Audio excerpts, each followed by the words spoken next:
data global memang itu kan IDC data shipment ya.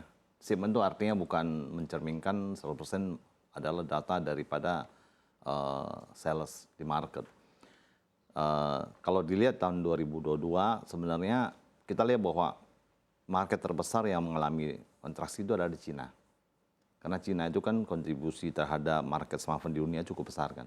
Mungkin 20-25%. Jadi kalau Cina kan mengalami lockdown luar biasa, zero COVID policy itu juga sangat mengganggu dari segi supply chain dan segala macam. Jadi itu menurut saya yang terbesar sebenarnya.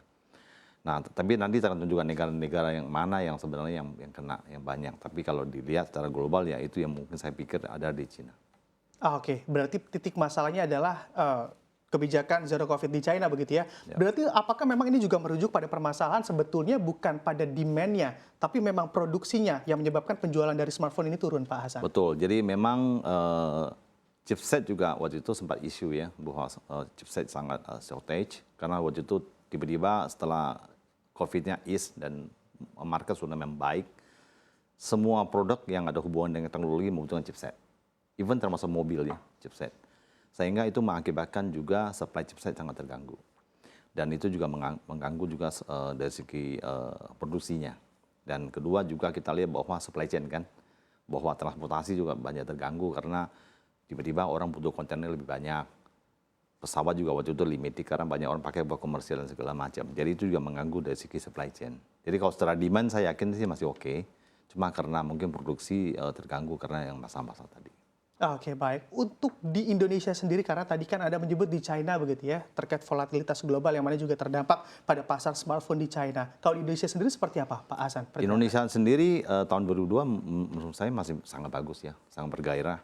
Dan kita lihat bahwa prinsipal juga setelah kita lihat setelah second half ya, karena itu kan COVID is-nya setelah second half, karena di bulan first quarter, akhir first quarter masih ada kasus COVID kan, jadi setelah second half mulai membaik, itu banyak sekali prinsipal menunjukkan produk baru. Jadi kita bisa melihat bahwa Indonesia sangat bergerak, apalagi di Indonesia kan tahun lalu di kuartal 3, pertumbuhan ekonomi kita kan sangat bagus, 5,7. Pemerintah berhasil mengontrol inflasi dengan sangat baik, di bawah 6%, dan juga dari kita punya perdagangan luar negeri juga sangat surplus ya, sehingga ekonomi kita sangat baik. Jadi tahun 2022 Indonesia menurut saya juga market yang sangat bagus dibandingkan dengan negara-negara lain sih. Oke, baik. Nah ini demand yang masih cukup bagus, tapi tadi Anda katakan ada kendala langkanya chipset karena memang di sana juga industrinya sedang mengalami kesulitan juga karena memang ada pandemi COVID-19. Sebetulnya ada kenaikan harga nggak sih Pak Hasan di sejauh ataupun di 2022 dan di awal 2023 ini? Kenaikan harga sebenarnya tidak signifikan. Memang ada kenaikan dolar di kuartal 4 ya tahun lalu, tapi tidak dampak kepada kenaikan harga karena memang harga masih stabil.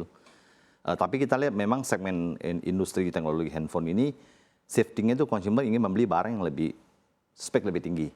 Karena dengan kebutuhan aplikasi lebih banyak, usage yang lebih banyak, sehingga orang selalu mencari upgrade terus dari tadinya pakai handphone memori mungkin cuma RAM-nya 2, sekarang 3, yang tadinya segmennya 4 jadi 6 dan 8. Dan selalu berinovasi terus kan teknologinya, sehingga orang mencari yang lebih high spec. Artinya apa? Secara penjualan pun kita bilang average selling price-nya itu naik terus selama 3 tahun. Jadi ini juga bagus buat industri karena secara penjualannya harga jadi lebih baik. Orang juga puas dengan spek yang lebih tinggi dan makin baik lagi kayak gitu. Oke, berdampaknya positif justru ya, positif, Pak Hasan. Ya. Nah, kalau misalnya melihat juga dari data begitu ya terkait impor dari China mungkin dan juga produsen handphone lainnya di awal tahun 2023 ini saja sudah di angka berapa, Pak Hasan untuk impor dari sana? Oh, kalau awal tahun ini saya belum punya angkanya. Oke. Belum punya angkanya. Tapi kalau tahun ini market tetap optimis ya. Dari pembicaraan dengan teman-teman di asosiasi juga mereka optimis karena memang Indonesia termasuk salah satu negara yang pertumbuhan ekonominya boleh dikatakan sangat baik dibanding dengan negara-negara lain yang kita lihat tahun 2022 kan dengan inflasi yang baik dan juga dengan konsumsi dalam negeri yang meningkat ya. Kita harapin bahwa pertumbuhan di industri ini juga akan sangat baik. Dan tahun ini kita harapin market cukup bergairah lagi. Kita bisa lihat bahwa peluncuran produk baru juga akan sudah mulai kan mulai di Januari sudah mulai, kita bisa lihat ada beberapa brand besar sudah mulai. Sehingga kita anggap mereka juga sangat optimis terhadap market di Indonesia. Oke, berharap market bergairah lagi, khususnya market smartphone begitu ya Pak Hasan. Nah ini bicara terkait market bergairah lagi, berarti ada masa di mana market tidak bergairah. Itu di tahun berapa Pak Hasan? Sebenarnya di awal-awal COVID ya, di tahun 2020 sebenarnya, awal COVID. Waktu itu kan sempat orang bingung juga dengan situasi COVID, mau dibawa kemana sebenarnya. Tapi kemudian setelah COVID itu jalan, orang sudah bisa mulai mengetahui bagaimana menghadapi COVID. Itu memang tahun-tahun yang sulit, tahun 2020. Tapi tahun 2021 itu market sudah membaik, sangat baik. Dan kita bisa lihat bahwa sekarang ini dengan kepercayaan orang terhadap COVID ini sudah tidak terlalu berbahaya buat kita. Jadi banyak orang sekarang sudah mulai keluar kan.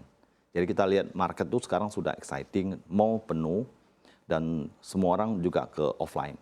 Karena mereka melihat bahwa kenapa offline? Karena mereka bisa mendapatkan experience. Mereka bisa langsung lihat produk dan bisa touch. Dulu mereka beli hanya online dan segala macam karena takut ketemu orang. Sekarang mereka sudah ke offline. Dan itu adalah satu hal yang bagus juga. Artinya kita bergerak ekonominya. Terus yang kedua bahwa di offline mereka bisa tanya program, bisa belajar produk ya. Jadi mereka bisa melihat perkembangan terbaru dari teknologi itu sendiri. Sehingga ini juga merupakan satu indikator ekonomi yang bagus. Kita bisa lihat bahwa ini adalah merupakan salah satu hal yang kita harapin sebenarnya setelah COVID ini selesai, semua akan bergerak normal seperti sekarang.